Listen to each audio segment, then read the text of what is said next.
Testing 1 2 3, testing 1 2 3. Welcome back to Queer Women Rising. I'm your host, SophiaSpallino.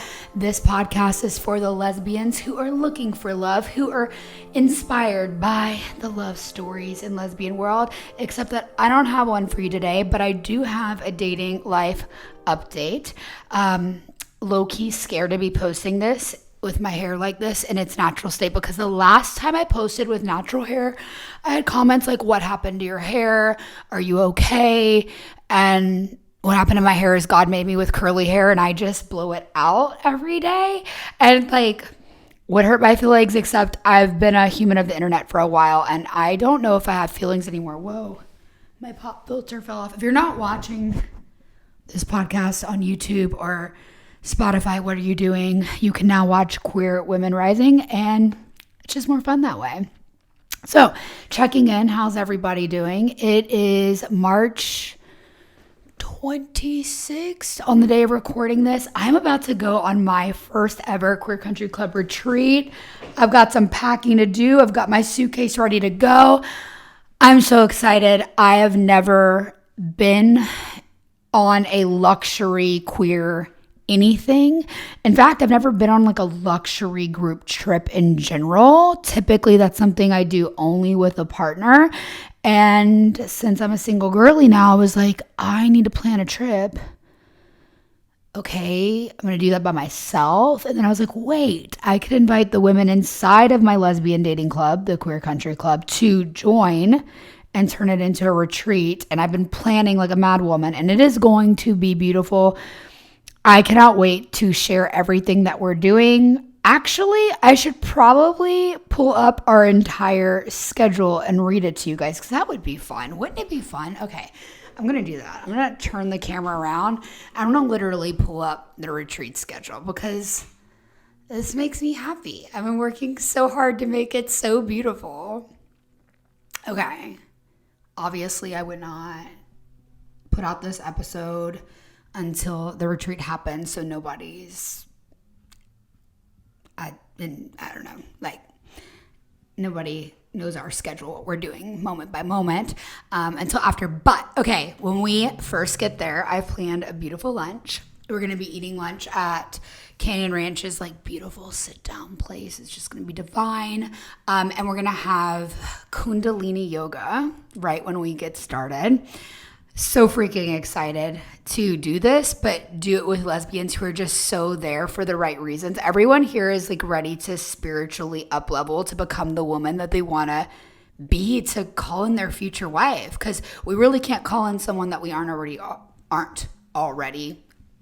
I don't know if that sounds right.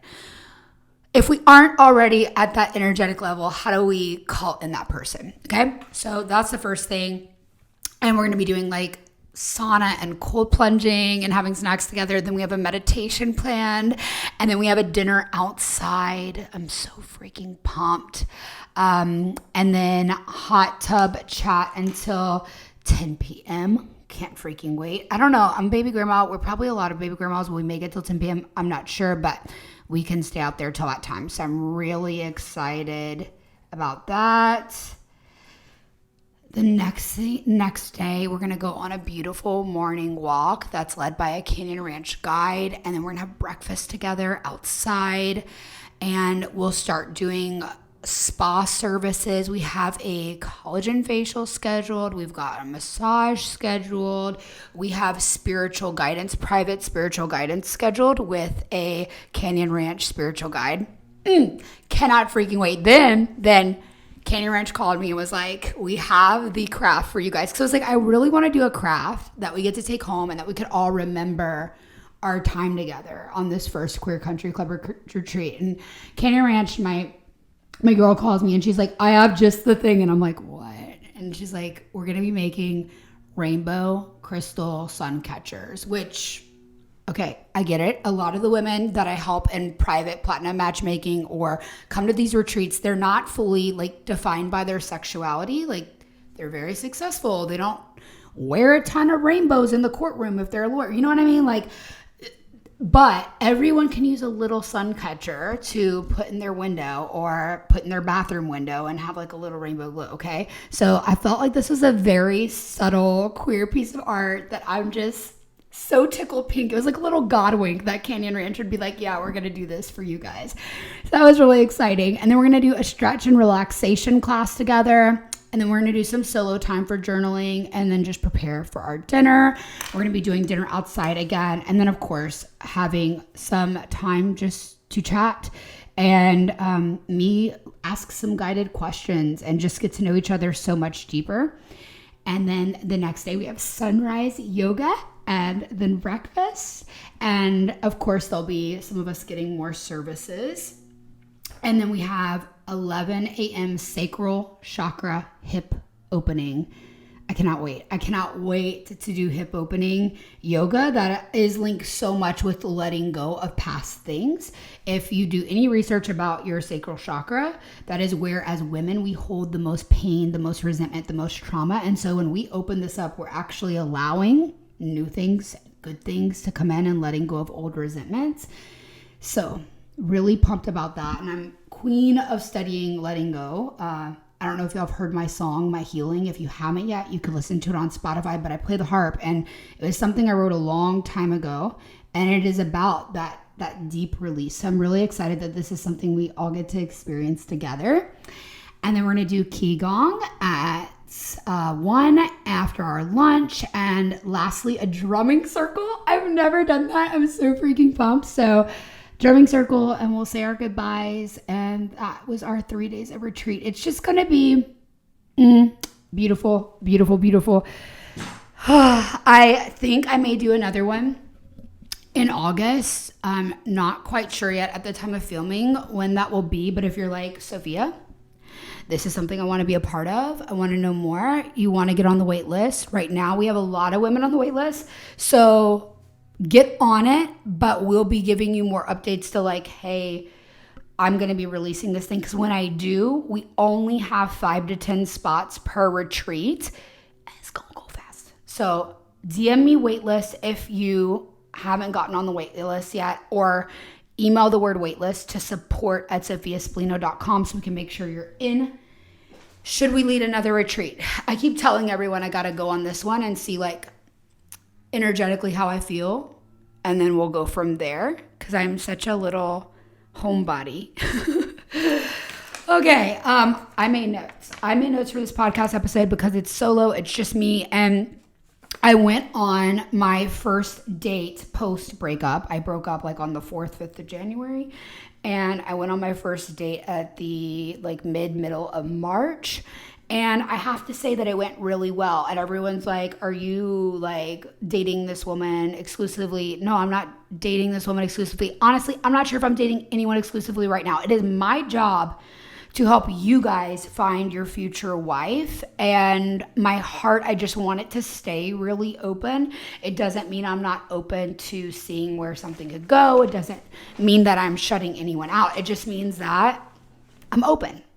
And for a long time, especially with the religious trauma that I've had as a woman who grew up in the South, didn't know she was gay, waited till marriage to have sex, like all these things, that makes you really afraid to start a relationship or to give love. And one of the things that I learned, there's 3 things I learned as I went on this date and as I opened up my heart again and as I gave someone a real shot, is that giving someone your time, giving someone your attention, giving someone your affection, giving someone your love, or even giving someone sex is not taking anything away from you. If you want to give to that person, if you feel like your cup is so full, you have so much to give, and you have a connection with someone. For the longest time, I was taught that you shouldn't do these things till marriage. And we've broken every boundary because according to people who believe in the Bible verbatim, they don't believe that women can marry women. I beg to differ, but and if you are struggling with this, I encourage you to watch the film 1946 so you can learn about the gross mistranslation that actually was the year 1946 that the word homosexual was strategically, politically placed in the Bible. So, there are bad motives. With that being said, as a girly who went through that indoctrination, religious trauma, there's a part of me that still like feels guilty whenever I have any connection with someone and I'm like, oh, it's not like a serious thing. I'm not saying I didn't take this woman seriously at all, because I did. But I am saying that I knew, hey, we're probably going to have sex. I would not call it a hookup. I would not call it a one-night stand, because it was not a one-night date. It was like a very long, week-long date. And we went to Disney together. We had a great time. But I knew in my heart this may or may not lead to something else. It may or may not. And I knew that I was in a place, a grounded place enough to be like, yeah, let's go there if we both want to go there. I'm really big on doing my STD, STI checkups between partners. Highly, highly, highly recommend Wisp. I've worked with them for 3 years. I'm not getting paid to say this, but they are a partner of mine on other posts on Instagram. And I do the test. I have my partner do tests. And yeah, like, why not? 2 grown consenting adults. This is the first time in my life where I feel like I can say that, because I've always been like, this has to turn into a relationship or else. And I didn't feel that. So yeah, that's one of the things I wanted to talk about is love, expansion, open-heartedness multiplies. We are taught that like having sex is popping your cherry or giving someone your virginity or whatever. You're not giving anyone anything but love, and you are receiving. And as long as it's 2 people in mutuality, knowing what it is, knowing what it isn't, and being open to what it could be, and being truly like, yeah, this could turn into something more. That felt right for me. That felt so right for me. So that's what I did for the first time ever. Because otherwise, every other time that I've ever slept with someone, it was truly with the intention of, this will be my long-term partner. And this time, I'm not playing games in my head. I am married to my work, and it is my purpose and my path to help women find their future wife. So right now, I'm extremely focused on that. I work crazy hours, and yeah, that's my number one priority right now. A lot of people tell me, oh my gosh, your marketing is like so good, it goes viral. Other people tell me your marketing is too much about yourself. You're always trying to find your future wife. In reality, yes, I am trying to find my future wife. If she comes along through this process, awesome. If I meet her and she's a private matchmaking client and I'm like, wait, I ain't putting you on the market, I'm taking you for, like, yes, that's always in the back of my head. But my priority is helping you find love. So yeah, super vulnerable to say, like, I am looking for my future wife. Yes, I mean it when I say it. But at the same time, I'm really creating effective content to help you guys find your future wife. Because when I attract in those ideal top tier lesbians, I'm able to put them in the Queer Country Club. Or if they're more private, they come to me for private matchmaking. And then I'm able to match them discreetly. I'm attracting the right women, the kind of women you actually want to date by me saying I'm looking for a future wife. Doesn't mean I'm not. I am. But it's not my focus right now. I am very, very focused on my career and helping you. So with that being said, I had an open heart, knowing what it is, what it isn't, and what it could be. And I don't regret anything. I had the absolute most best time. Sex was so good. It was pretty spiritual even. Like, she's very spiritual and like sensual, and have to say, probably best sex of my life. Yeah. So good times. 10 out of 10. Highly recommend. Meet yourself someone that you feel safe with and enjoy the ride. The number 2 thing that I learned is dating is data. We think of it as data about them, and then we're going to make a decision on if we're going to go on another date or not. Yes, but it's also dating is data about yourself. Like, I learned so much more about myself, and so much more. I looked at this person and was like, oh, like there's these things that you energetically give me that I didn't realize that I needed and that I would crave in a long-term relationship. I wouldn't have known to put that on my list unless I would have been with you. Ooh, I love the way that you have sex. Like, I am never settling for sex that isn't as juicy and beautiful and full and long and like deep as this. And then there's the things you see that you don't love, maybe, I don't know. And you just go, okay, I see why like maybe this thing wouldn't be compatible with me long term. So then you talk about it, or you just note it and you know what to tell Sapphic Sophie, our AI matchmaker in the Queer Country Club, or you just keep that data for yourself and know how to update your own standards.